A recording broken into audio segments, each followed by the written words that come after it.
at the end of the day, I'm sorry. Like, if somebody says something you disagree with in the street and you curse them out and say, God will forgive you for this eventually, like, or something along those lines, you are in the wrong. The multiple people who assaulted, the people who assaulted them in the arena are in the wrong. This is exactly where the whole story gets messy. Having a different opinion? Fine. But going after someone, scaring them, or throwing hands over that opinion, that's a whole different game. Zero issue with Sophie Cunningham's response. At all. The Storm apologized to conduct cohort towards Jurgen girls supporting Sophie Cunningham. Those girls knew what they were doing in the anti-environment. I mean, yeah, they did. Like, well, they probably did. I'm not going to say that for sure. They probably did. That being said, I'm sorry. Like, if you disagree on a topic with somebody, you don't get the right to assault them. Then out of nowhere, Sophie Cunningham jumped right into the middle of it. And here's the thing, she didn't talk rules, hormone science, or eligibility charts. Nothing technical at all. Her message was simple. She backed the young fans for standing up for what they believe in, said kindness should never go out of style, and called out the behavior linked to someone from the Seattle Storm's ownership group. That last part is key. A lot of people tried to twist her words into some big political statement, but that's not what set her off. She was reacting to something else entirely. Reports that young fans supporting her got confronted inside the arena, that one of them broke down crying, and that the Storm had to issue an apology afterward. Look, you can disagree with a sign. You can disagree with Sophie. You can even disagree with the protesters outside. Fine. But none of that gives anyone the right to walk up to a kid and start yelling at them. And coming up, there's a part of Sophie's response that could end up mattering way more than this single moment, because it might just change how Indiana sees her entire future with the Fever. What it is. Like, Sophie Cunningham, I truly believe a safe space and love for everyone, biological girls, biological boys, trans women, trans men, everyone's welcome at my table. You can disagree and still be kind. Bravo, those girls stand up for what they believe. You'll be hearing from me soon. Yay for the gifts. Truly embarrassing to co-owners, types of leader she is. At the end of the day, I think it's like the wife of a co-owner. So this seems to be where Sophie really stands. She said she wants safety and fair chances for biological women in sports, but at the same time, she wants everyone treated with respect and welcomed in. Now, some folks will say those two things go hand in hand. Others will argue you can't separate that from the bigger picture of policies that leave people out. That debate isn't going anywhere. One post isn't going to settle it. But here's what stands out. Sophie didn't ask anyone to harass a soul. She didn't tell fans to go confront players. She didn't cheer anyone getting humiliated. All she did was stand by those young fans, thank them, and speak out against how they said they were treated. And that's exactly why this blew up the way it did. Because now, critics can't act like Sophie's just some outsider to this story anymore. Before, people could say, oh, other groups just borrowed her comments for their own agenda. But the moment she spoke up for those supporters directly, she tied herself to this moment. Even though she didn't organize anything, and by most accounts, didn't even know it was happening. So this isn't really about her words getting louder. It's about her stepping forward and owning it. She's no longer just the player whose comments sparked a rally somewhere. Now, she's the one standing up for the people who showed up to it. But if you disagree on a topic with somebody, you don't get the right to assault them. You don't get the right to walk up to somebody and curse them out in a private space. You don't, like, you can kick, I think you might be able to kick them out for any reason. But if we're being real here, Sophie was asked a question, she answered it. And I don't really know. Now here's where things get simple. Sophie got asked about women's sports. She gave her answer. And sure, people can push back on that, question the facts behind it, even say her stance hurts trans athletes. That's fair game. Speaking your mind in public means you're open to public pushback too. But there's a line. And according to the young fans, what happened wasn't a calm disagreement or a formal complaint. They say an older woman walked up to them inside the arena and got personal, bringing religion into it while calling out what they were doing. One of the girls, reportedly, was just 16 years old. Now, to be fair, this is all based on what the fans say happened, along with the reports that followed the Storm's apology. So we treat this as an allegation, not a proven fact. But here's the thing. The storm apologizing changes everything. You don't apologize unless you believe something happened that crossed a line, something that didn't match how people representing your team should act. And when it's someone from ownership involved, that's a whole different level. A fan and an owner walking into that arena are not equals. One of them bought a ticket. The other one basically runs the building. The security, the staff, the whole environment, that's their turf. So even without anyone laying a hand on anyone, that power gap changes how it feels to be confronted. A teenage girl doesn't know if that owner can get her kicked out, whether security will back her up or the owner, or if speaking up will just make things worse.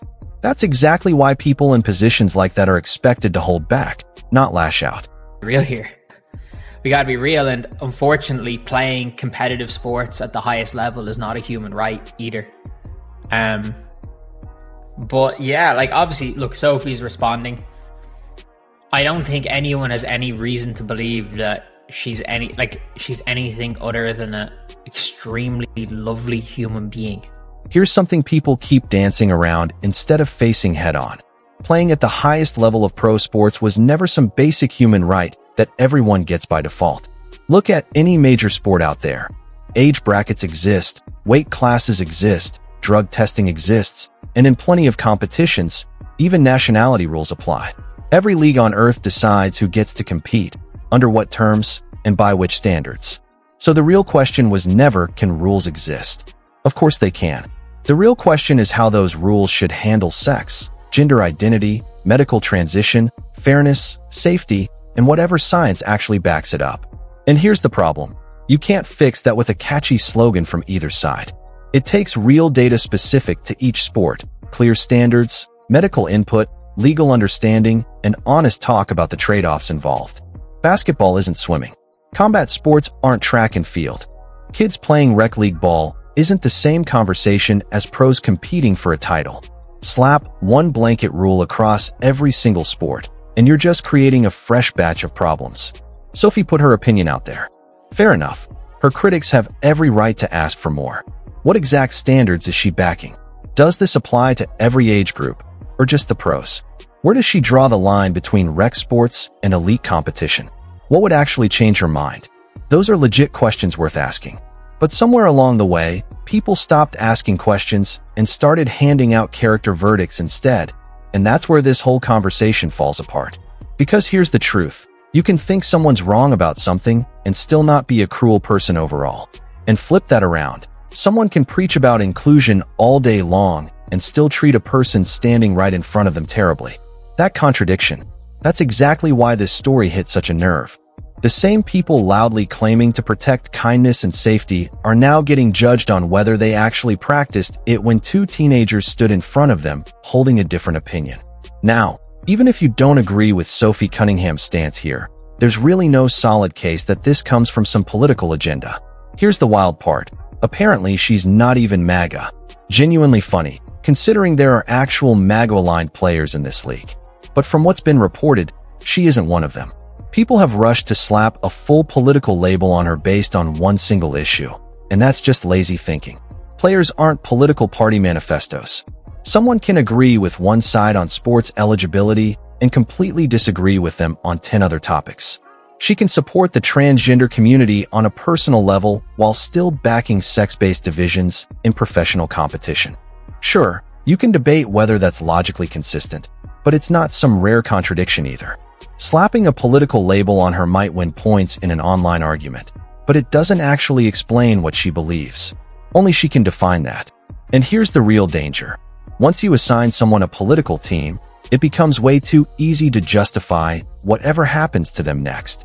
The supporters get branded as troublemakers, so mistreating them suddenly feels okay. Sophie becomes a symbol instead of a person, so calling for her removal feels justified. The owner becomes a defender of the right side, so any misconduct gets brushed off. Everyone disappears behind a label, and that's exactly the moment when consistent standards matter the most. If confronting teenagers is wrong when you agree with their sign, it's wrong when you don't. If spitting on a fan is disgusting when it happens to your side, it's still disgusting when it happens to someone you disagree with. Principles only count when they protect the people you don't like.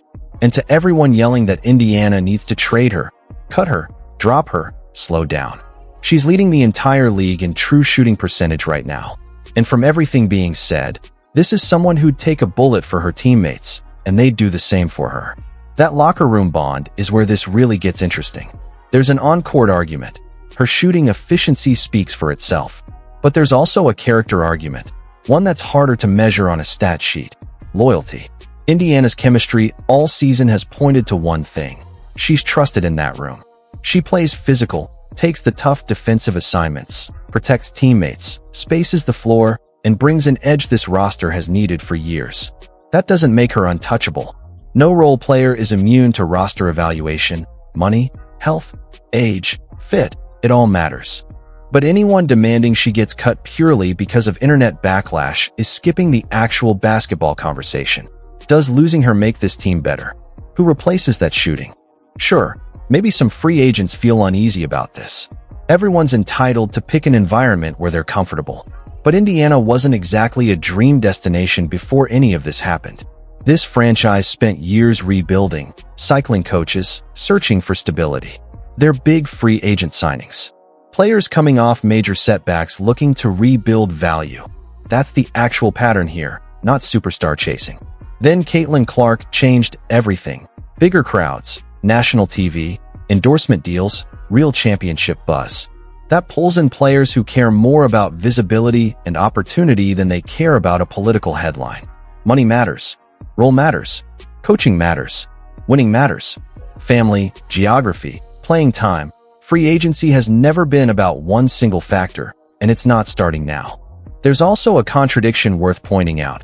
Some critics claim she's just a bench piece, easily replaceable, while in the same breath claiming her presence alone controls every major free agent decision.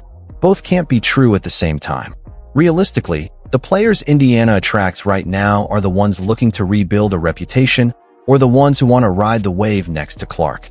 That's the honest recruiting profile, complicated, but not destroyed by one public statement. Clark dominates the ball. Kelsey Mitchell needs shots. Aaliyah Boston needs touches inside. Every free agent has to weigh whether that role helps their career or buries it. None of that changes because of this news cycle. The bigger question is whether Indiana wants to become a franchise that lets outside political pressure dictate its roster. Because that precedent doesn't stop with one player. Next time it's a different issue, a different post, a different opinion. If Indiana ever moves on from her, it should be a basketball decision, cap space, fit, performance, not a decision made purely to quiet online noise.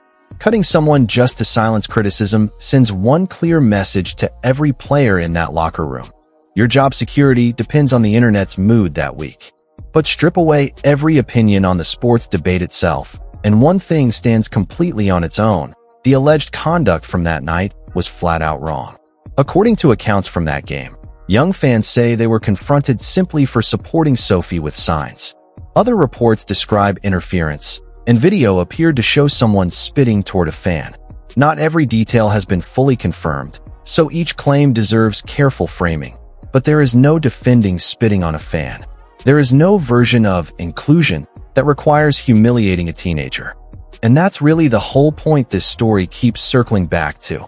Not whether every sign said the right thing, but whether the people and organizations preaching values actually lived up to them. Safety and respect can't apply to only the fans whose opinions you agree with. So here's where it lands. Should Indiana judge Sophie purely on basketball and locker room impact? Or has this become a real roster concern? Does an apology from the Storm actually close this out? Or do fans deserve a full explanation of what really happened that night? Drop your take in the comments.